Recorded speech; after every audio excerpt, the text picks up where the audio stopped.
Hello and welcome to Sega Saturdays, GamesRadar's look back at the very, very best of Sega gaming from throughout the ages.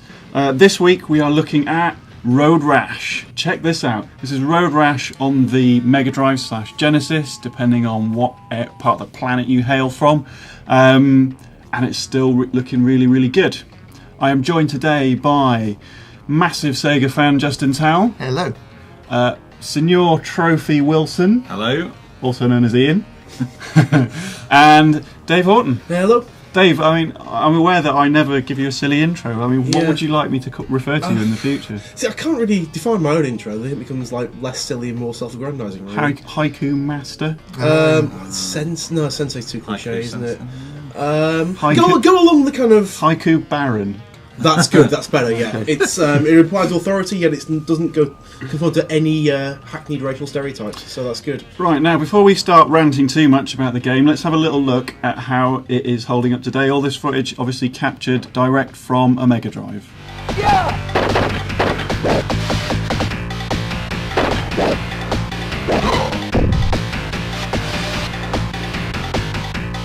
So I hope you've been drinking in that rather glorious music. We're going to talk a little bit about the soundtrack later because I still think it's fantastic in a sort of weird retro way, and we were all sort of having a lot of fun listening to it the other day when we were recording the footage. But Ian, let's have your thoughts on how you think this game is holding up today. This is a game from 1991. So yeah. You know, how is it looking now? Which is what, 23 years later? Oh, 23 years. That's quite a depressing fact for us. But yeah, no, it's still looking pretty strong.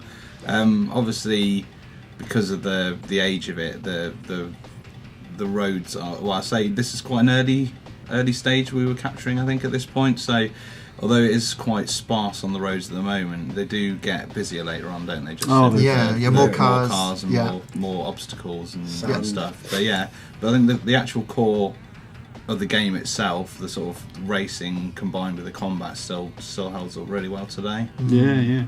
Just looking at like all the names, that's one of the things that I really remember from this game. Like you start off and some 90s names. Rude Boy is the first person you punch up, and then there's there's Gunter and Grub and Lester and Viper and all these people. Jimmy Nails. Officer Officer O'Rourke. I was watching Justin play one of the later levels, and there's all these like tough sounding guys, like Biff. and then all of a sudden he popped up. Bob. Yeah. Brilliant. Really? Bob? A little bit out of place. It's probably the name of one of the developer's children, and I'm really upset him now. But why would the developer he's out of place. Why did you put him in there? Why would he put his children in a game like this? Yeah. So a man on a bike can smash his child up with a club. Yeah. Don't try that at home, kids.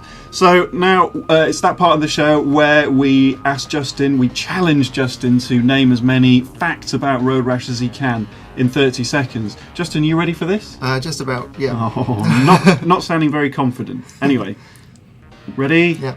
Go. Okay, Road Rash came out on Mega Drive first in 1991. It was ported to other systems, including an 8-bit port to Game Gear and Master System, which is excellent. The music was composed by Rob Hubbard. Oh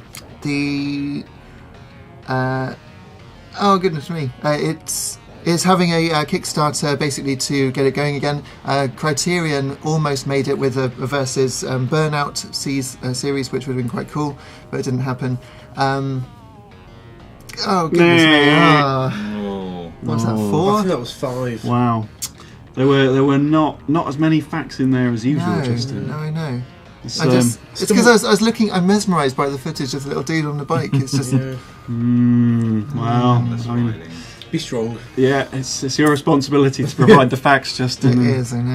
It's not our fault if you're distracted by the by the delightful scrolling trees and the undulation. Aren't they lovely though? Look at them. This is Redwood Forest, though, Dave, right? No. We talked about this before. But they're not redwoods. Stop it.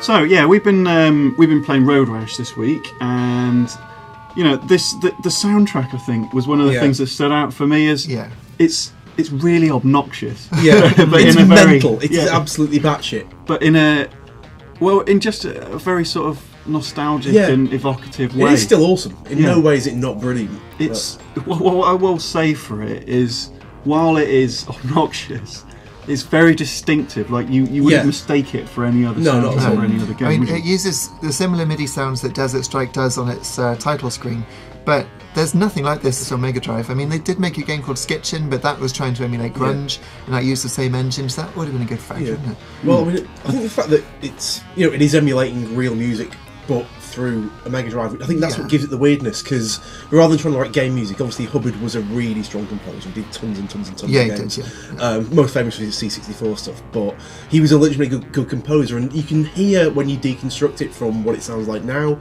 There's definitely so many kind of rock and guitar music genres that he's emulating, which on paper probably read exactly like those genres do in real life. But as soon as you filter them through a Mega Drive, for some reason they just sound completely mental. Well, the But really sequel, good. the sequel had obvious genres. God, I can't talk today. Had obvious genres for each track. So you had like the Hawaiian drums at the start, and you had things like sort of proper rock music playing in Arizona, things like that. But this one, it's not quite so genre-ified. Aesthetically, just given the noises that they're putting together to make them, it just sounds incredibly strange. It sounds like two things: Yeah, Road Rash yeah, and Cats. yeah. And occasionally German techno.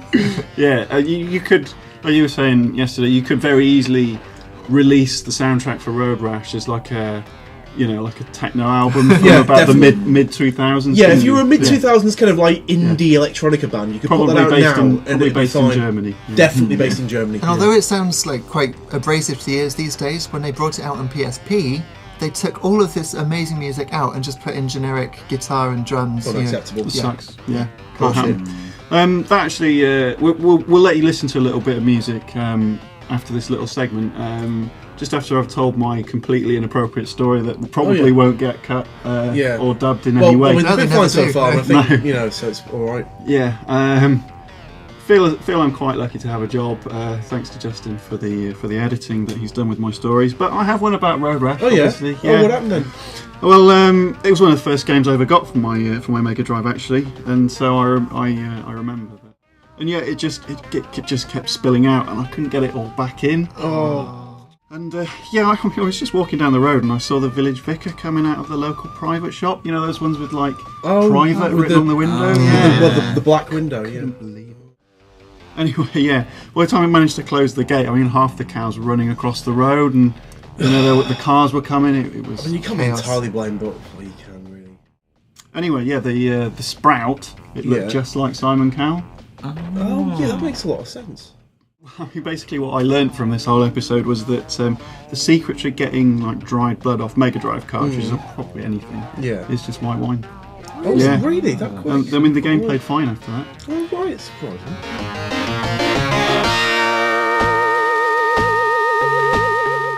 So, on to the last bit of the show. We touched on it briefly before, but I mean, Road Rash it's been in line for so many remakes, hasn't it? There was the leaked footage of someone who'd done a prototype. Was that was Criterion, was it, or was that someone else within EA? I think it was someone else at EA before the Criterion name started getting bandied around for it. It wasn't but- textured or anything, it was just No. white. Yeah, it was a model, wasn't it? Yeah.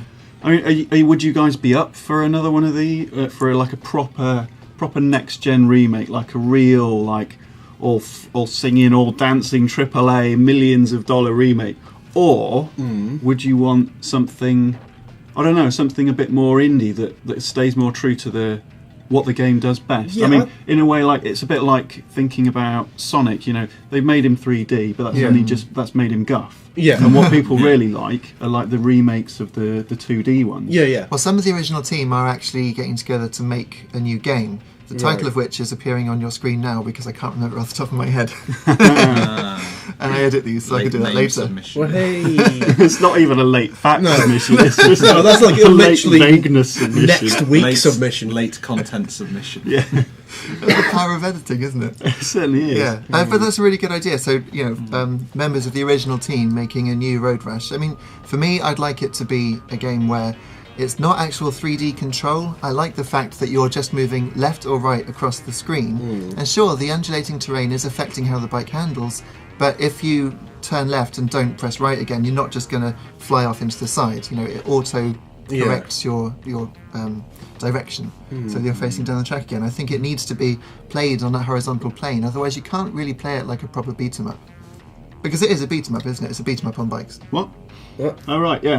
I thought it was a racing game, but it is a No, beat 'em up it- on no, bikes. it's a Now, beat 'em now up. you say it, yeah. I was going to say, I mean, the way I always used to play it was not really focusing on actually winning the races. It was just how many other take races down, you could take down and trying Exactly. to snatch a baseball bat or a club off somebody. So you Yeah. go on Looking a to little win, bit of a isn't it? rampage. So the first one had the club. Road Rash 2 introduced a chain. chain, yeah. And that was pretty cool. What did Road Rash 3 have? I didn't play 3 as much. I didn't play 3 at all. No. Flaming Blade. See, 3 introduced digitized graphics that was all Yeah. the rage because Mortal Kombat was doing it first, and then Stealth everyone's like, takedowns. stealth Yeah. takedowns. Brutal melee takedowns. Yeah. Okay, now we need to wrap things up because this is going on a little bit longer. So, Dave, Yes. your haiku review. Yes. Let's have it. Your club is now mine. Sorry for your face, rude boy, but I race to win. Dave, Yes, Justin.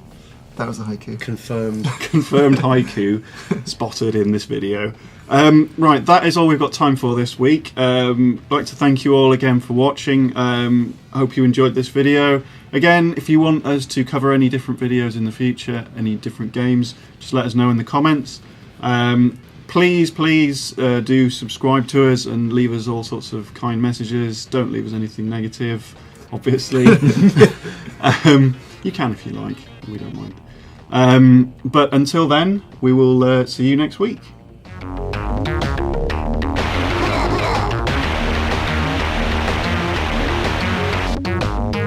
If you would like to see some more Sega Saturdays, I'm pleased to say that we do have lots more for you. There's Jet Set Radio there that we did last week. There's Virtua Fighter 2, Outrun, loads of cool stuff, so do check it out. If Sega's not your thing, we've got some Super Smash Bros. Coverage for you for the upcoming 3DS and Wii U Brawler. And if you've got Trials Fusion, I'd highly recommend you check out our Squirrels guys, because those squirrels, I tell you what, they get everywhere. Spaceships, the floorboards, you name it. Cheers.